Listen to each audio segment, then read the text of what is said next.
Olá, carta para minha mãe, Simenon. Continuando. Quase não conheceste o teu pai, que morreu quando tinhas 5 anos. Viveste com a tua mãe durante muito mais tempo. Não sei quando é que ela morreu e de que morreu. Também não sei que idade tinhas e que alterações isso provocou na tua vida. Fico estupefacto ao descobrir o vazio que pode existir entre duas gerações, quando cada um de nós tem, pelos seus genes, se não pela educação que recebeu, uma parecença qualquer com os pais. Se bem te conheço, enquanto estavas imóvel na tua cama de hospital, deves ter perguntado a ti própria em que é que eu pensaria durante as horas que passava a olhar para ti.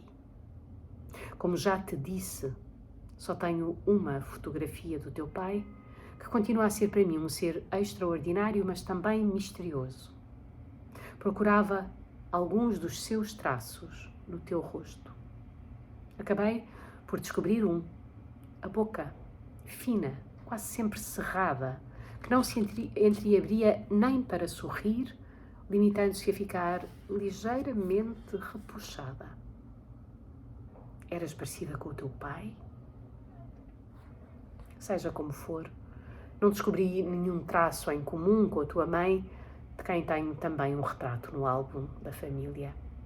Pelo contrário, tanto quanto posso julgar, a tua mãe reagia à pobreza quase súbita, erguendo a cabeça e olhando o mundo com uma espécie de desprezo, simultaneamente altivo e calmo.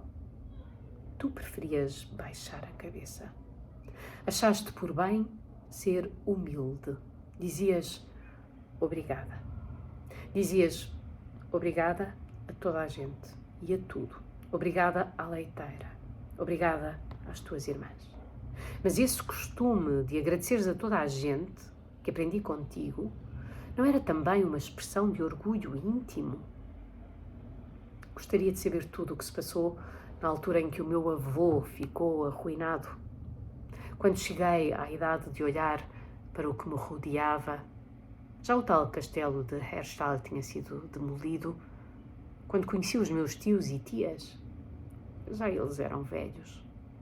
Tu eras a mais nova, eras a filha que tinha nascido quando já ninguém pensava em tal, e que poderia ser filha de uma das irmãs ou de um dos irmãos. Aliás, tinhas a mesma idade de algumas das minhas primas.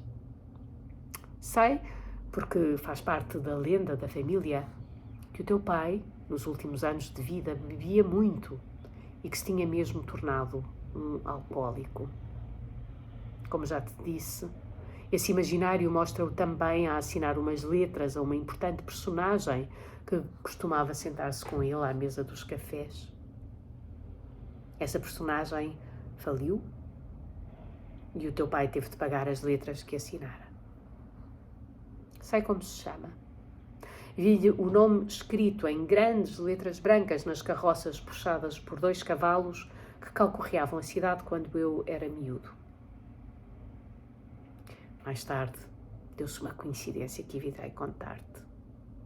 Em 1952, fui convidado para uma recepção na Academia Belga. Passei por Liège, claro está. Tu continuavas a morar numa das casitas modestas do bairro da Place du Congrès, onde passei a minha infância. Liège acolheu-me de uma forma que eu não esperava, com recepções oficiais e almoços e jantares, não menos oficiais, nos palácios da cidade. Tu assististe. Uma noite, porém, os jornalistas convidaram-me para um jantar perto de Hamburgo, onde passámos tantas vezes férias, jantar esse que não fazia parte do programa. Acabei por ir parar a uma vivenda enorme, muito confortável, luxuosa até, onde me tinham preparado um lauto banquete. Nessa mesma tarde, os jornalistas de Liège tinham-me oferecido um cachimbo com uma cinta em ouro que eu pousei junto do talher. No fim do jantar, a dona da casa, ainda jovem, bastante bonita, rechonchuda, aproximou-se de mim de olhos em brasa. O Sr. Simenon sabe que as relações entre a sua família e a minha já datam de há muitos anos? que havia de responder. Não sabia. Nem sequer sabia o nome da minha anfitriã, porque andavam comigo de almoços para jantares e de almoços para recepções. Sou filha do Sr. X. Era amigo do seu avô. Fiquei petrificado e estive quase para sair sem dizer palavra. Era a filha do homem que arruinara o teu pai. Fiquei mais uns momentos, depois fui-me embora, pensando na menina de 5 anos que tu foste. No dia seguinte, reparei que já não tinha o cachimbo, de certa forma comemorativo, que os meus colegas de Liege me tinham oferecido. Falei do caso com um deles que abriu logo um inquérito. O cachimbo foi encontrado. O filho da minha anfitriã da véspera tinha ficado com ele e escondera-o no seu quarto. Como vês, fomos roubados 2 vezes pela mesma família. O cachimbo tinha pouca importância. O que tem importância é a época tão importante da vida entre os teus 5 anos e o dia em que, jovem, tímida e gorducha, apareceste no Innovation. O teu pai ainda viveu muito tempo depois de ter ficado arruinado? Não sei. Só sei que morreu de cancro. Que idade tinham os teus irmãos? E as tuas irmãs? Como eram as tuas relações com eles? Não posso deixar de te comparar, nessa época, a um passarinho caído do ninho. Toda a família, segundo julguei perceber, falava ora alemão, a língua do teu pai, ora flamengo, a língua da tua mãe, que era holandesa. Imagino-te nas lojas da Rue Ferronstrée, rua popular e comercial como a Rue Puy-en-Soc, onde o meu pai nasceu, balbuciando as palavras de francês que tinhas ido aprendendo aqui e ali. Em que escola andaste? Fosse ela qual fosse, não passavas de uma miúda estrangeira de que os outros deviam troçar. Tinham de te explicar cada palavra em francês.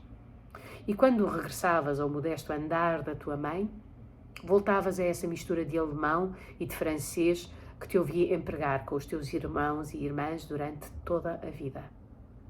Saía-vos naturalmente dos lábios.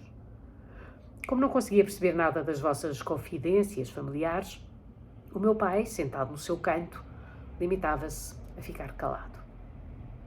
Durante os teus últimos dias, quando estavas deitada, calma, com um débil sorriso nos teus lábios finos, pensavas por vezes na ovelha da tua infância, nas barcaças do teu pai que, puxadas por cavalos, sulcavam os canais, nos troncos de árvore que elas transportavam, nas pilhas de madeira que se amontoavam em torno do castelo de Herstal? Nunca nos falaste disso, por assim dizer, e parecia que, na tua cama de hospital, já só revias imagens que eram apenas tuas. Os teus irmãos e irmãs já tinham morrido, porque eram muito mais velhos do que tu, e tu tinhas 91 anos. A mais nova a aguentar firme até ao fim. E o que é mais extraordinário é que foi em tua casa que se refugiaram quando a família de cada uma dessas irmãs, de cada um desses irmãos, se foi dissolvendo a pouco e pouco, como todas as famílias. Vinham todos do outro lado do rio. O bairro de Outremeuse, em Liège, tem fama de ser um bairro popular e mesmo um bairro pobre. No entanto, foi para lá que todos eles, um a um, acabaram por ir.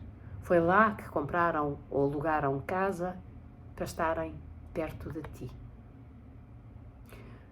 Não chegarei ao ponto de insinuar que foi uma vingança do destino. Contudo, bem lá no íntimo, deves ter pensado que sim, porque, quando eras uma adolescente magricela, extremamente nervosa e dada a crises súbitas de lágrimas, esses mesmos irmãos e essas mesmas irmãs diziam que eras um passarinho para o gato. O passarinho para o gato enterrou-os a todos.